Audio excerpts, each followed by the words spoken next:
the trend was white label. Customers wanted their labels on my products. And I was like, wow, this is an interesting business. I definitely need to explore it. And it kind of white label found me. I didn't find it. The customers, the demand was so high for it. So I jumped. Welcome to the High Voltage Business Builders Show, where we interview entrepreneurs who have grown their income through e-commerce and are teaching you how they did it. Hey folks, welcome back to the podcast. I have here Daniel Rosenfield. We're going to be talking about Totally products, and we're going to be talking about white label, business building, and scalability beyond just private labels. Welcome to the call. Thanks. I appreciate it, Neil. Thanks for having me on board. Well, give us some history about you, my friend. Tell the people what they should know about you. Oh boy. Well, I come from a mortgage background, so I was doing mortgages for many years, and obviously, as you know, the market bottomed out back in '08, and I was looking for an opportunity, and I was always had a passion for nutraceuticals, and I because my health was really falling apart during the mortgage kind of depression that was going on. I said, I need to get my life together, need to kind of reorganize, and I just kind of jumped into something that I was passionate about, and the nutraceutical business was huge. And so I started with one product, and I started sitting on my couch promoting it. I didn't even have an office. I closed down my office. I was literally sitting in a living room couch for the first 6 months. And I kind of built it into a huge nutraceutical business, really with a specialty in white label, and which, as I was telling you earlier, is huge. It's a good 55% of my business, and it's really taken off. So tell us some more about, obviously you got involved in the e-com side of this. Why white label? Like, why did that interest you? What opportunity came to you? Like, how did that even get started? Well, funnily enough, about 7 years ago, there was a company called Alibaba, which was very persistent, kept hitting me up. And I'm sure you guys have heard of them. They're, a big online Chinese conglomerate company. And they started emailing me and recruit, hey, we'd love you to be on our platform. I'm like, leave me alone. I'm busy enough. I don't need, and they were very persistent. And what I noticed once I signed up on their platform, I noticed that the trend was white label. Customers wanted their labels on my products. And I was like, wow, this is an interesting business. I definitely need to explore it. And it kind of white label found me. I didn't find it. The customers, the demand was so high for it. So I jumped. Yeah, so guys, if you're not familiar with Alibaba, which most of you should be, especially if anybody's in the e-commerce side, and correct me if I'm wrong, but if I remember correctly, Alibaba did in one day during one of their holiday promos what Amazon Prime has done in an entire year. They are huge. Well, they have their own version of, I think, whatever they call their Black Sales whatever Day. They call that, yeah. And it was huge. I think they do like $60 billion in a day. Incredible. It's just infinite amount of business. It's crazy. So yes, you are partly correct. Yes. So for those who are listening, I know this. Let's have your own definition of what's white label and private label. What are the biggest differences between the two?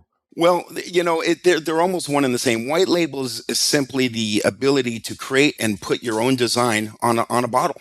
Create your image. We have a team of designers. We're just going to say, hey, pick, what image would you like? What feel would you like? We'll create that. We'll put that together on your bottle. Private label is more towards like big box retailers, Walmart and so forth. They might come to us and say, hey, we want our own label. So that's kind of technically the term.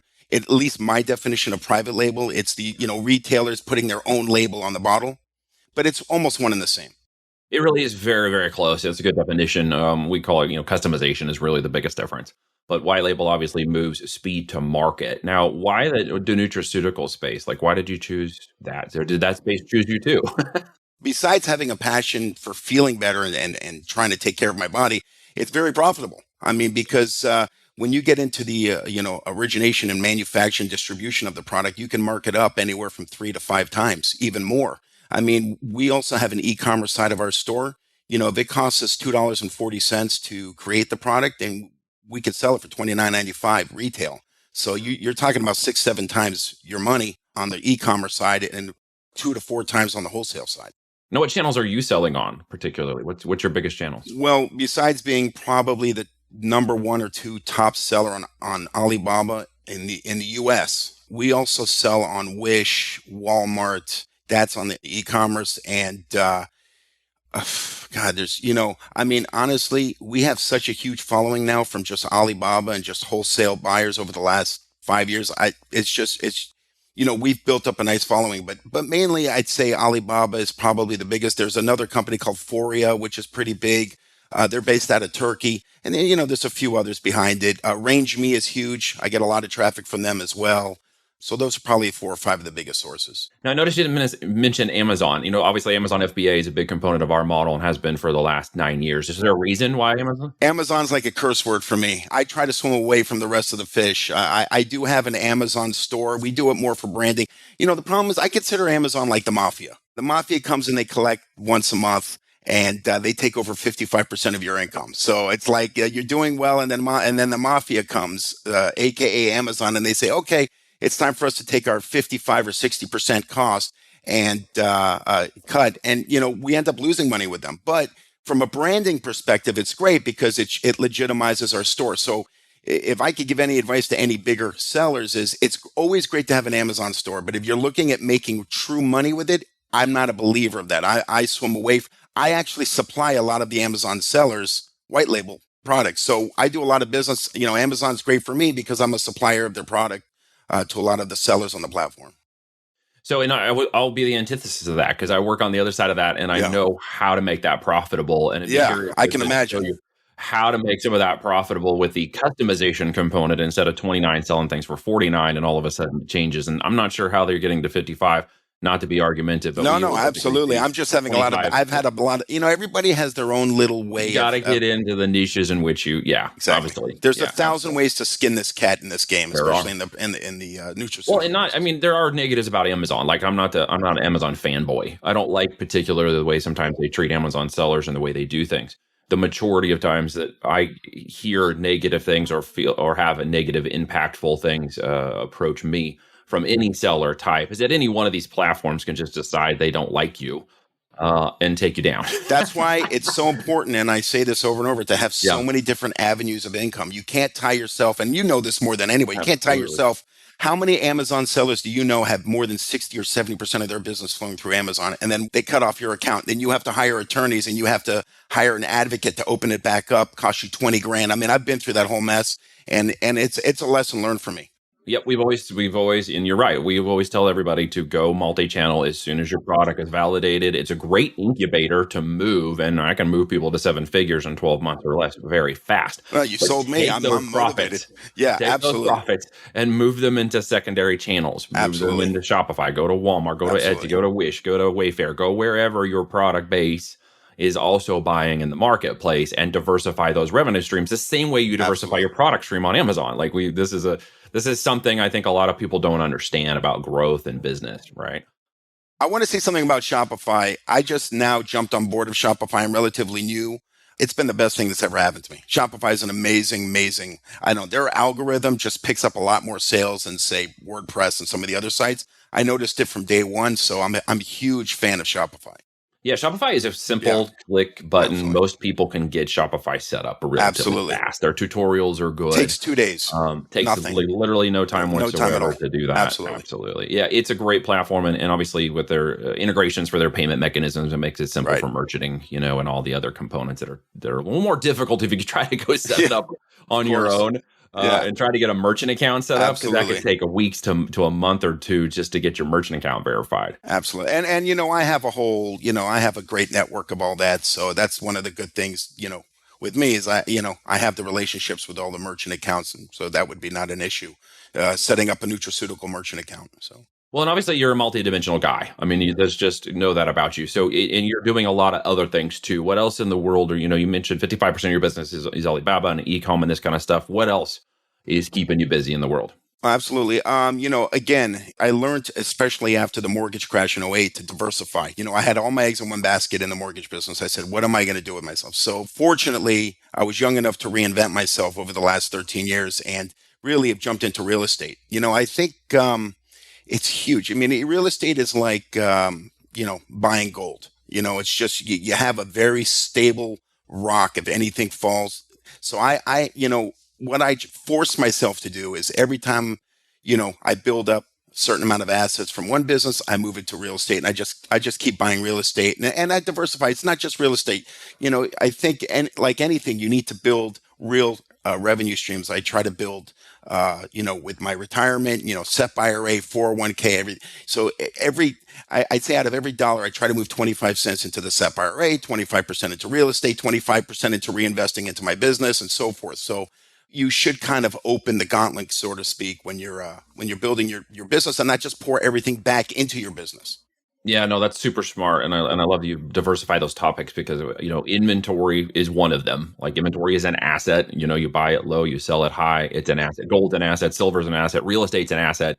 The whole point is diversification of assets should be a major component, and it's very smart of to learn that. And obviously, you said the phrase "reinvent yourself." That is like the classic entrepreneurial. I feel that everything I've done, I've been fired from every job. I only became an entrepreneur because I was fired from every job I had. So I said I had to do something on my own because I keep getting fired. It's just one of those things. I just don't do well working for people. No, man, I totally get that. And most entrepreneurs don't. So. No, and it's where you discover your entrepreneurial thing. Mine was in college when I failed out 3 times, and I applied to get back in twice. And then when I was doing that, I'm like, why am I even doing this? Like, why do I want to be here? And then I got fired from a couple jobs. Yeah, of course. But you realize you're so depressed. You realize that's the best thing that ever happened to you. Getting fired, absolutely. Right? It was terrible during that point, right? It was super stressful. Absolutely. But I went to school on a music scholarship and was like, now what? Like that was a dumb thing to do. So like, why am I even here? Absolutely. I love music, but it wasn't going to be my livelihood. So obviously turning and maneuvering with the markets is a lesson to be learned there. So what is on your plate for this year? Like, what are you most focused on right now? Listen, in the beginning of the year, I always put down a set of few big goals. Obviously one goal, my white label business is just simply taking off. I want to increase that to really 70%.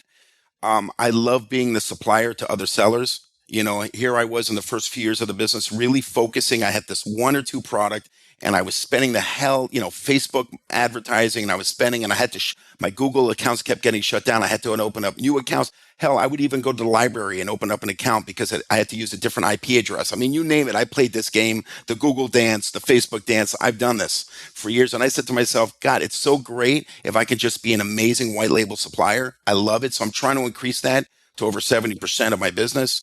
And, every year I try to buy another piece of property. So it's like a goal. It's like, I want to increase it 5%. Every year I'm always buying another piece of property. So that's, my goals are simple. And of course, to keep, everybody staying healthy and enjoying their family. And I think that's the most important thing because you want to have time for them as well.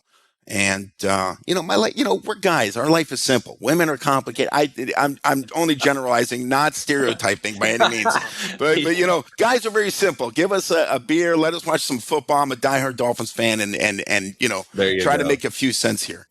No, yeah, we are relatively simple basic people. Yeah, we're pretty easy. Feed us and do other things, and we'll be pretty absolutely happy.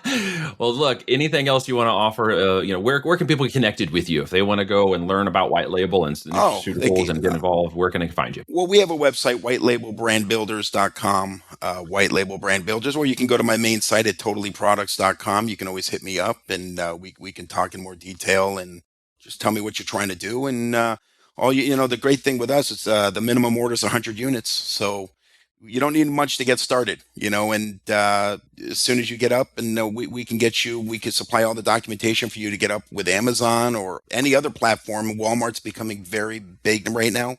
It's the new biggest, I guess it's right behind Amazon. I'm getting a lot of requests for that. So, we'd love to hear what you have, and hopefully we can get something going for you. Guys, well, thanks for checking this out today. If you're interested in nutraceuticals, if white label is something you're considering to test market, obviously a low MOQ is a great way to do that. And obviously Daniel has a great system set up and can support you. I encourage you guys go check it out, see what he's doing, see if it works for you, especially if you're in the nutraceutical space or you want to get involved in it and want to start testing the market and see what you can do with your own brand. Hit him up. Daniel, thanks for coming on today. Thank you. Neil, take care of yourself. All right, guys, take care. If you like this episode, please share it with people you think will enjoy it as well. Thank you for listening, and be sure to tune in next week for a brand new episode of High Voltage Business Builders.